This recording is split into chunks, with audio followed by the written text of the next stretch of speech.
नमस्ते मित्रांनो, समोर विधानांचा अभ्यास करा.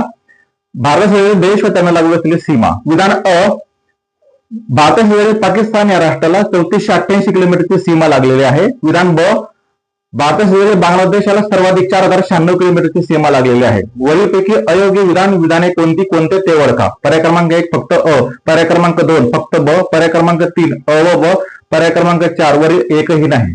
30 सेकंद टायमिंग दिलाय. भौगोलिक घडामोडीशी संबंधित असलेला प्रश्न आहे. या प्रश्नाचं अचूक उत्तर आहे पर्याय क्रमांक 1 फक्त अ. भारताशेजारील बांगलादेशाला 4096 किलोमीटरची सीमा लागलेली असून पैकी 3232 किलोमीटर अंतरावर आपण कुंपण घातलेलं आहे. आता भारताशेजारी देशांमध्ये बांगलादेशाला 4096 किलोमीटरची सीमा. क्रमांक 2 चा देश आहे चीन, ज्याला आपली जवळपास 3488 किलोमीटरची सीमा लागलेली आहे. नंबर 3 चा देश आहे पाकिस्तान, ज्याला 3323 किलोमीटरची सीमा लागलेली आहे. नंबर 4 चा देश आहे नेपाळ, ज्याला 1751 किलोमीटरची सीमा लागलेली आहे. नंबर 5 चा देश आहे आपला म्यानमार, ज्याला 1643 किलोमीटरची सीमा लागलेली आहे. नंबर 6 चा देश आहे भूतान, ज्याला 713 किलोमीटरची सीमा लागलेली आहे. आणि नंबर 7 चा देश जवळपास अफगाणिस्तान, ज्याला 106 किलोमीटरची सीमा लागलेली आहे. धन्यवाद. थँक्यू.